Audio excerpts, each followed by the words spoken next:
Dans la vidéo précédente, je me suis retrouvé face à un problème technique lié à mon projet. Ce problème m'empêchait d'avancer et d'aller plus loin. Ce que je devais faire, c'était de trouver de nouvelles idées et d'innover. Ce que je me suis dit, c'est que j'allais m'isoler dans une pièce, réfléchir pour développer justement ces nouvelles idées qui allaient me permettre de résoudre ce problème.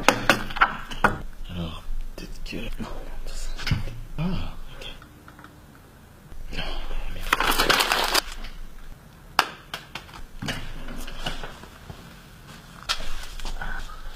7, 6, 5, 4, 3, 2, 1.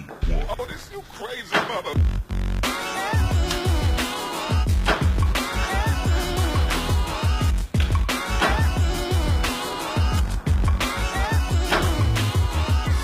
Si mon projet avait été lié au basketball, ça aurait été bien, mais c'est pas le cas. Donc j'étais pas beaucoup plus avancé.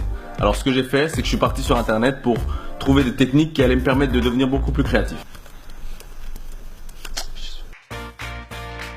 Le conseil que je pourrais vous donner, c'est de vous poser plein de questions. On n'a plus du tout l'habitude de se poser des questions, et donc c'est s'étonner de nouveau de plein de choses. Par exemple, je m'étonne que ma douche n'est pas directement chaude et je gaspille de l'eau en attendant qu'elle soit chaude pour entrer dedans. Donc des étonnements et se poser plein de questions, et finalement c'est là que va venir la créativité. La vidéo était vraiment bien, elle m'a permis de développer un esprit créatif, de me poser beaucoup plus de questions, mais il m'en fallait plus. Il m'en fallait plus et je me suis dit que Jérôme aurait sûrement des réponses à mes questions. Donc je suis allé le voir et j'ai pas été déçu. 3 questions à te poser. Oui, je fais 2, mais je dis 3, je fais ce que je veux. La première chose, est-ce que j'ai vraiment un problème? Est-ce que la chose qui t'handicape est vraiment indispensable? Est-ce que tu es obligé de la faire?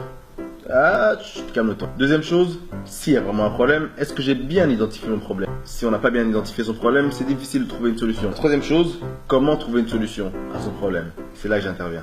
J'ai une technique en or pour toi. C'est une technique américaine, donc le brainstorming. Ça vient de Washington dans le Mississippi. Mais attention, il y a une règle d'or à suivre. Un mot d'ordre. Rime. Oui, c'est de l'anglais. J'ai des petites notions et je suis assez bilingue. Chaque lettre signifie un mot bien précis et important pour le brainstorming. Délire. Dans le brainstorming, il ne faut pas avoir peur de dire des idées farfelues. Et chacun peut rebondir sur la connerie que l'autre a dit. Attention, quand je dis connerie, c'est dans le récipé. Le récipé de son compagnon, même s'il est un petit peu con, et on sait tous de qui je parle quand je dis con, et je ne vise personne. Écrire, que ça rentre dans la mémoire visuelle de chacun. Et le fait d'écrire, ça libère l'esprit vers d'autres horizons. Associer. 3 syllabes. Important. Tu donnes une idée, je rebondis. Tu donnes une idée, je rebondis. Je donne une idée, je rebondis. Il donne une idée, elle rebondit chaque fois une idée supplémentaire pour au final arriver à un maximum d'idées. C'est le but du brainstorming. Il faut trouver une solution à notre problème. Et au final, c'est génial. on se retrouve avec un maximum de conneries qu'on a dites. Mais parmi ces conneries, peut-être qu'il y en a une qui sera utilisable. Alors, on commence? Brainstorming, moi franchement, ça me parle pas du tout. Déjà, ça sonne un peu américain. Moi, je bois pas de soda.